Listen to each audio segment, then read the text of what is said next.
যুবককে আল্লাহ ডাকবে আর গারতেরা করে চলে যাবে? আজান শুনেও না শোনার বান করবে? ইম্পসিবল। আল্লাহ ডাকবে আর আসবে না? যৌবন কে দিল? দিতে দেরি পাপ, হারাইতে দেরি হয় না, ঠিক না? দিতে দেরি, আল্লাহকে বলতে দেরি হয় না।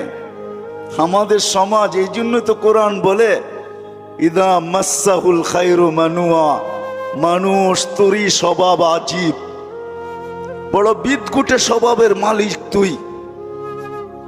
ভালো পাইতে দেরি, আল্লাহকে বলতে দেরি করস না। ইদা মাসাহুল খায়রু মানুয়া, পাইতে দেরি, বলতে দেরি করে নাই।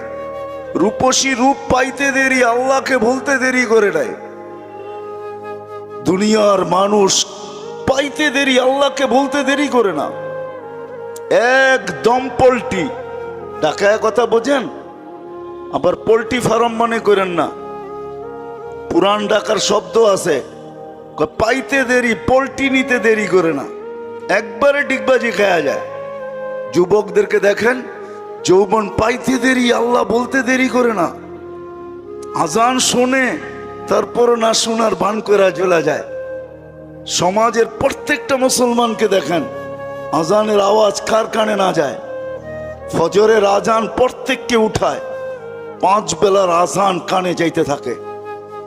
সবাই একটা কথা বলা আজানকে তুলিসাৎ করে দেয়, আমি ব্যস্ত। কি? আমি ব্যস্ত। অথচ ডাকলো কে? কোন আল্লাহ? কোন আল্লাহ ডাকলো? আল্লাহর পরিচয় কি? কোন আল্লাহ ডাকলো? যাকে 1 ফোঁটা পানির থেকে তৈরি করলো। এই জন্যই তো আল্লাহ এক জায়গায় বলেন, মান আরাদা আন্নি নাদাইতুহু মিন কারিব। মানুষ সব পাওয়ার পরে যদি তখন আমার থেকে বিমুখ হয়ে যাস, আমি কাছের থেকে আইসা তোকে স্মরণ করাইতে চেষ্টা করি। আমা কুনতা মা আম্মাহিনা, তুই কি নিকৃষ্ট পানির ফোঁটা ছিলি না? ফামান জাআলাকা দামা, তোকে রক্তে রূপান্তরিত করলো কে? ওমান জাআলাকা মুদগা, রক্তপিণ্ডতে রূপান্তরিত করলো কে? ওমান জাআলাকা ইযামা, তোর কঙ্কালটাকে তৈরি করলো। ওমান কাসা আলাইহি লাহমা, এর উপরে এত সুন্দর করে গোস্তের আবরণ কে চড়ায়া দিল যে তোকে দেখা এখন যুবতী ওড়না গলায় পেঁচাইতে চায়। বর্তমানে বিদ্যার ছড়াছড়ি, এতে কোনো সন্দেহ নাই। 50 বছর পিছে গেলে তার তুলনায় এখন 100 গুণ না 1000 গুণ না, এর চেয়েও বেশি গুণ মানুষ এখন শিক্ষিত।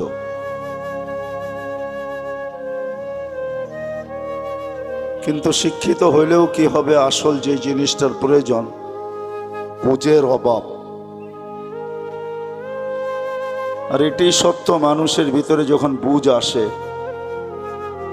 তখন এই প্রবাদ বাক্য সত্য হয় যে নদী কেন সমুদ্র পাড়ি দিতেও দ্বিধা করে না। আর এটা শত প্রমাণ দেওয়া যাবে, আমাদের সমাজেই আছে শত প্রমাণ। ইউরোপে যাওয়ার জন্য মানুষ সমুদ্র পাড়ি দেয়।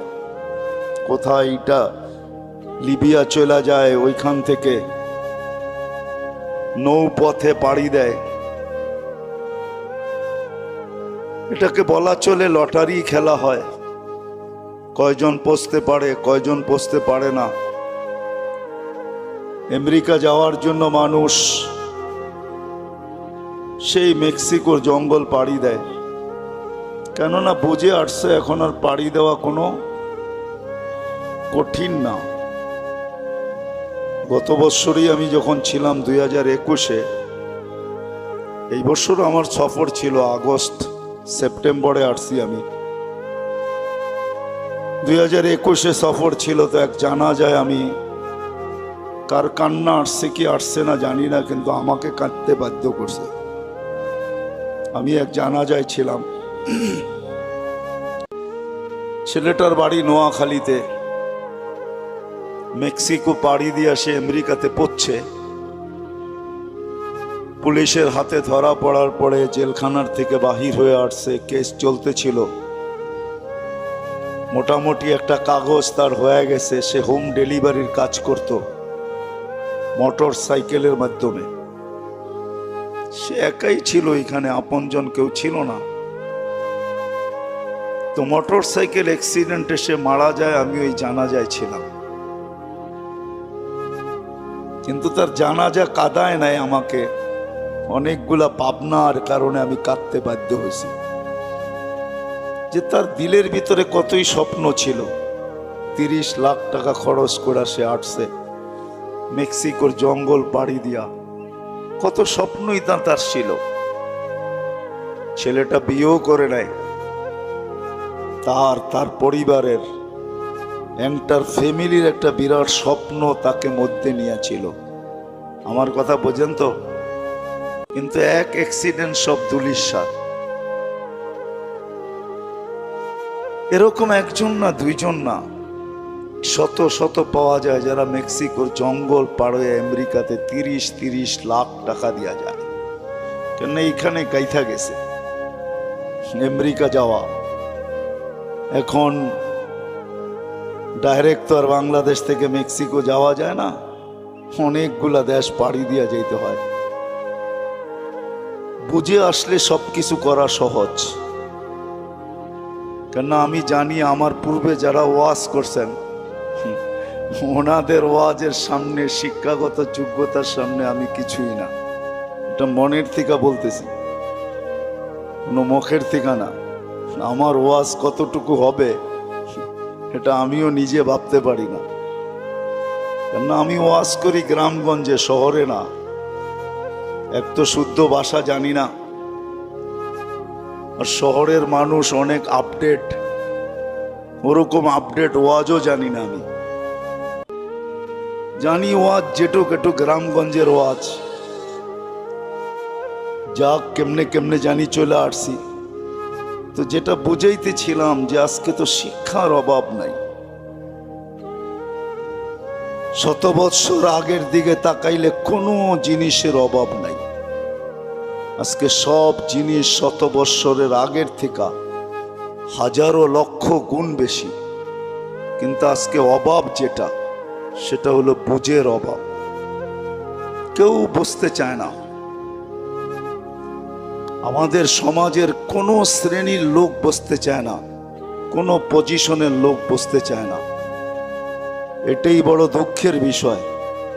না বুঝার কারণেই ওয়াজ নসিহত তো কম হয় না, কিন্তু সমাজের ভিতরে পরিবর্তন কতটুক হয় এটা তো দেখি না, যে কতটুক পরিবর্তন হইল।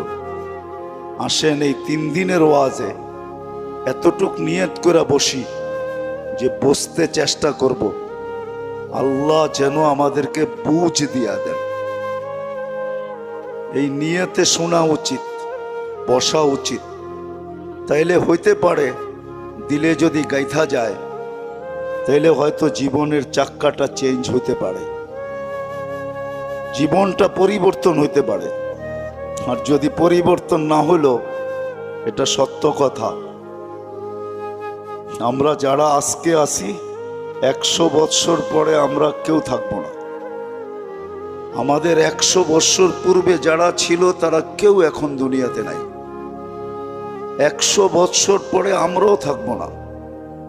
যিনি আমাদেরকে নিয়ে আসছেন ওনার কাছে আমাদের যেতে হবে।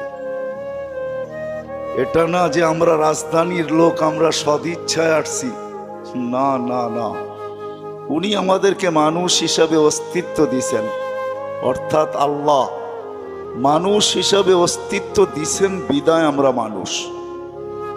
উনি আমাদেরকে যদি যা খুশি ইচ্ছা তা বানাইতে পারতেন। কারো কোনো প্রতিবাদ করার ক্ষমতা ছিল না। আমাজনের জঙ্গলের প্রাণীগুলা কোনোদিন প্রতিবাদ করে না, বরং কোরআনের কথাই সত্য, মা মিন শাইইন ইল্লা ইউসাব্বিহু বিহামদি রাব্বি। 24 ঘন্টা আল্লাহর গুণগান গাইতে বাধ্য। সমস্ত প্রাণী আল্লাহর গুণগান গাইতে বাধ্য, কেউ আল্লাহর বিরোধিতা করার ক্ষমতা নাই। মানুষই একমাত্র প্রাণী যাকে আল্লাহ ইচ্ছা স্বাধীনতা দিয়েছেন। আর কোনো প্রাণীকে আল্লাহ ইচ্ছা স্বাধীনতা দেন নাই। মানুষ ইচ্ছা করতে পারে, ইচ্ছার স্বাধীনতা মানুষের কাছে আছে।